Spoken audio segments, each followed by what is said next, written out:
Hello, everybody. My guest today is Jay Rawat. He's a successful serial entrepreneur and investor, advisor, and mentor to several startups. He's currently the CEO of a company called Zinrelo, a loyalty rewards and referral marketing platform.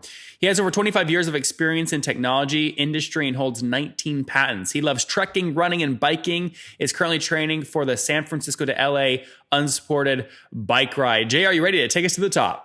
Yes, I am. All right. So a man of many talents. Tell me about Zinrelo. What's it do and how do you make money?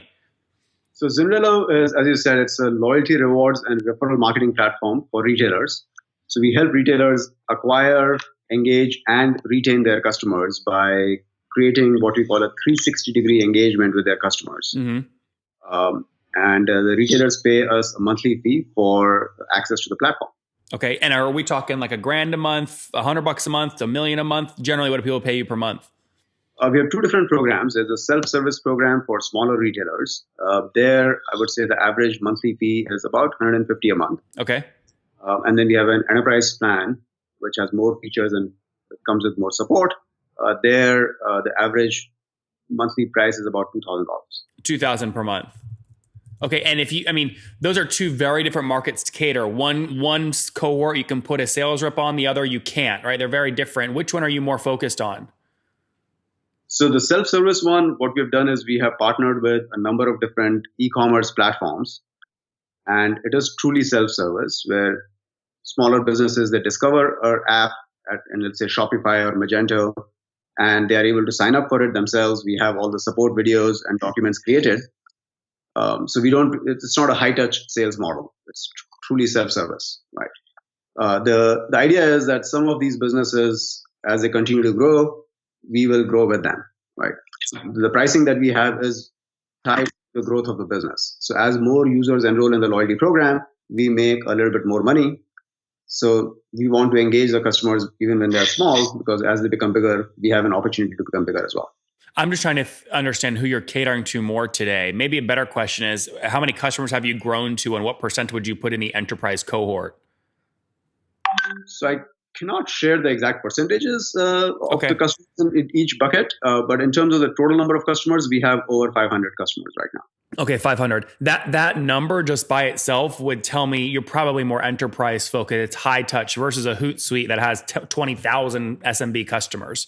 So the smaller, the self-service model, we only started that about 6 months ago. So that's the reason that number is small. Okay. Yeah. Okay, got it. Yeah. So if you have 150 on the SMB side, $2,000 a month on the enterprise side, you just launched the SMB model. So if I took an average across your current customer base right now, that average is going to be way closer to $2,000 than it is to 150 since you just launched that. I won't comment on the revenue numbers, but you can take a guess. Okay. When did you launch the company? What year? The company started in 2009 as Shop Socially. So when we launched initially, we actually started as a B2C platform, where it was a platform to be able to connect with your friends and family if you wanted to get advice on buying products or services. Which swim school should I send my kids to, or what camera should I buy? So that was the original idea. And as we grew that business, we realized that there was good traction, but not good enough to make a business out of it. B2C businesses are binary, right? I mean, either you make it or, you don't, right? There's nothing in between. So we pivoted that and we created a social shopping marketing platform for retailers. What we did there was the observation really was that the consumers, the way they were, say, 20 years ago, the relationship between a customer and a retailer was that of a buyer and a seller. That's it, right? However, today's customers are much more than that. Social media has really democratized marketing, if you will. So a customer is not just a customer anymore. They are also talking about you on social channels. They are posting pictures on Instagram. They are talking to their friends, writing reviews and whatnot. So the whole interaction paradigm has changed. And therefore, we realize that the retailers really need to change their marketing strategies to tap into these additional values our customers can bring. Sure. Now, Jay, as you grew this, did you give up equity or have you bootstrapped? We did give up some equity. Jay, I liked you so much. But not much. All right. Yeah, we only raised $2 million so far, and we are profitable. Okay, that's not bad. So you've raised 2 million to date. And when date wise was the last round? The last one was over 2 years ago. Got it. Have you had a priced round, or was the 2 million all in convertible notes? The first round we did was a priced round, the very first one, which was for the B2C idea. Okay. So that it was a convertible note. Interesting. So you basically kept your investors from the B2C idea on the cap table, even though now it's a totally new idea. Yes, we did. That's very nice of you. They invested in the company. It was the same company, and although we did a pivot and it's a completely new business, we didn't want to shut down and start a new business. So we kept them on the cap table. Yep. Yes. Now, I'm curious, as a smart guy that advises many companies, you've raised very little capital, which is great. What are you able to keep what growth rate are you able to sustain, right? Not taking on 80 million in venture capital. Are you somewhere like in the 30% year over year range, something like that? We're closer to 50% right now. That's pretty good. That's pretty good. Yeah. Yeah, that's really good. And walk me through why launch a self-service model. I mean, if I'm doing the math here, right? Let's assume none of these 500 are SMBs. Let's assume they're all at the $2,000 price point, just an assumption. I mean, that's a healthy business. That's $1 million a month almost in revenue right there. Why fool around with SMB? As I said, what happens is that a lot of the businesses, when they're starting out, they are small, but some of them have the potential to grow into bigger accounts. I get that, but why take on those support? Why not let other ecosystems develop those businesses and then they find you? Why go downstream and trying to support them when they're still babies? So what we did was we started out as an enterprise platform, and we are only focusing on the enterprise customers. And over time, we realized that our processes had become so good and so smooth that we realized that we can launch a self-service platform without creating a lot of support. Okay, got it. So you don't see burden cost of goods sold or anything like that now that you've launched. No crazy server expenses, things like that. Exactly. Oh, interesting. Okay. Go ahead. Retail business where there is a lot of money to be made there as well. Yep. Now, what do you guys today in terms of team size? We are only 30 people right now. 30, and everybody based there in Sunnyvale? We have an office in Sunnyvale and we have an office in Pune, India. Oh, Pune. Okay. And what's the breakdown? How many in India? How many in California? Sales and marketing here, and the development is happening in the India office. That's fascinating. For people listening right now that have been thinking about opening a dev shop in India, what would you tell them? It's hard. The reason why it's working for us very well is because my co-founder is actually based in India. And he's a guy that I've known for over 30 years. This is the third startup we are doing together. So we can complete each other's sentences at this point. And he was in the US for a number of years before he moved back. So he really understands the market here. So the biggest challenge is, if you have an offshore development team, is communication and really making sure that they understand the market, they understand who we are trying to serve, right? And that's an understanding which is very hard to come by. Mm-hmm. And for us, it's working really well because of the setup we have. So how many people are out there? 10, 20? Yeah, about 20 people there. 20 there and 10 in California, sales and marketing in California. Okay, very good. And let's just focus on your enterprise cohort for these next few questions. Churn is obviously critical in a business like this. Tell me about your churn. So we have achieved net negative churn, which is great because the way the pricing is structured, as I said, it's a land and expand kind of model where we can get in at a lower price, but then as the business grows, as more users sign up for the loyalty program, they pay us a little bit more money. Yep. How negative are we talking negative 1%, negative 10%?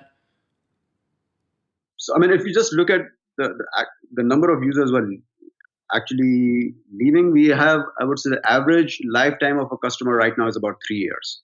Okay. Right? Well, just to be clear, sorry, when you say you have net negative revenue churn, I'm just curious, how negative are you? In other words, if your gross annual revenue churn is 5%, but your expansion is 15%, you'd be net negative 10%, right? Yeah, we are between 5 and 10% right now. Okay, got it. And the people that you're expanding, what's the sole driver of that expansion revenue? If you had to pick one thing, is it number of additional seats? Is it some other feature they're adding? What's the sole driver? The sole driver is the number of users. So the way we have structured the pricing is it's tiered based on the number of users who are enrolled in the loyalty program. So Got it. as months go by, more users are enrolling in the program. The retailers are seeing more benefit from the platform, and they start paying us a little bit more. And with that in mind, when you onboard one of these guys, this is a tough number, but you've had a lot of experience and you advise a lot of companies, so I bet you have some opinions on this. Lifetime value in terms of dollars. What do you put that at for your customers? I know it's back of the napkin, but what do you put it at? For our customers, Yeah, it's definitely north of what? so as I said, the average is about 2,000 a month, and that we are getting from these customers, and the average life of each customer is about 3 months. So That's 3 years. 3 years, sorry. Yeah, so I can take 36 months times $2,000. You assume a lifetime value of at least 72 grand, something like that. That's correct. Got it. Okay, very good. And payback period wise, like how do you look at CAC and how do you manage that ratio? For us, the payback period is pretty quick. It's about 6 months. Okay, that's very healthy. So that means you're spending up to 6 times $2,000 a month, up to 12 grand a month, or 12 grand to acquire the customer. That's correct. And where are you spending most of that? Is it a sales commission or is there direct paid spend somewhere? Well, so a lot of it goes into lead generation. What we have done is we have separated out our sales team and the sales development reps. So we have a team of SDRs who generate leads. Then they feed them to the sales team, and the sales team then closes them. So the costs are obviously the marketing cost, the lead generation cost, the commissions, the conferences that we go to. It's all a blended cost. Yep. Yeah. Okay. That's fully weighted CAC. That's great. Yeah. When you see one of the companies you advise not doing fully weighted, what do you tell them? We have to look at the entire cost, right? I mean, you have to see where you're spending the money and what is the total cost of acquiring a customer, because unless you look at those numbers, you really don't have a good handle on your business. Yep. Right? Let's wrap up here. Before we get into the famous 5, though, have you passed the nice, beautiful, round number of $1 million a month yet in revenue, or no? You'll hit that soon. As I said, revenue-wise, we cannot comment, but you can. If you look at a total number of customers, 500 times 2,000. If let's say if all of them were enterprise customers, which they are not, that puts you at $1 million. That's why I'm curious. I assume either you're very close because you said not all 500, or like you'll break it maybe in the next quarter or two. We are under $1 million a month for sure. Okay, but you think are you confident you'll break it this year? Or close? Hopefully. Okay, close. That'll be good. And you said you're growing about 50% year over year, right? So if I assume right now you're somewhere less than $1 million, let's call it 800. It's fair to say, guys, we're about half that 12 months ago. Yes. And do you think you'll keep growing? Because these numbers are getting bigger. Do you think you can keep growing at 50% year over year?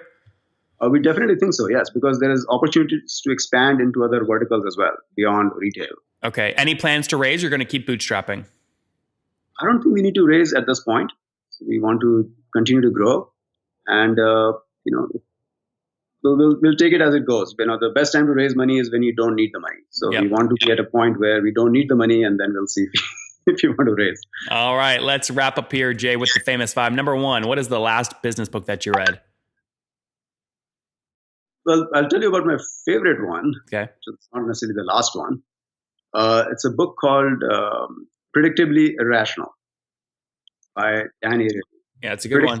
Irrational, and that's just a incredibly insightful book into how humans make their decisions, and just great insights into some marketing strategies. Number two, is there a CEO you're following or studying right now? I would say there are 2 CEOs that I really admire. They're household names, of course. There's Mark Zuckerberg for 2 reasons. He's made some really bold decisions, bold bets, like Instagram, WhatsApp, etc. And then he also personally challenges himself with a personal challenge every year. So I like that. And the second CEO is Sundar Pichai. So, like myself, he is from India. He graduated from an IIT, and now he's heading up Google. So, it doesn't get more inspiration than that. Number 3, what's your favorite online tool for building the business? Use quite a few tools. One tool that I've started using recently is a tool called Yesware. So it allows me to really track all my emails and responses, and allows me to automate a lot of scheduling. So I really like that. Number 4, Jay, how many hours of sleep do you get every night? I try to get 8 hours of sleep. Okay, what do you get though? I get between 7 and 8 hours. Okay, so pretty close. My kids are grown up now, so I do. Well, so what's your situation? Married, single, and how many kids? I'm married. I have 3 kids. Married. Okay, 3 kiddos. And how old are you? I'm 49 49. Last question. What do you wish your 20-year-old self knew? years. I'm wondering what was I doing when I was 20 years old? I was in college, right? So, I would say be bolder. You don't have any responsibilities at that time, so you can really be much bolder at that point of time. You are also naive, and you're not really tethered by the notions of what's possible and what's not possible. So really, don't be afraid of failures, and just be bold. There you guys have it. Be bolder. He's building a loyalty rewards program at Zinrelo. Launched it many years ago, back in 2009. He now has 30 people spread between California and India. They have reached 500 customers, which is a nice milestone, each paying somewhere between $1,500 and $2,000 per month. They're south of $1 million in revenue per month right now, but stretch goal this year, maybe they pass that by the end of the year. Regardless, I love that they're doing this with very little cash raised, just $2 million cash raised, growing 50% year over year, net negative revenue churn between -5% and -10%. They're getting paid. Their payback period is incredible. Under 6 months, spending up to $12,000 to acquire these customers that stay with them for 36 months, or about $72,000 in lifetime value. Jay, thank you so much for taking us to the top. Thank you.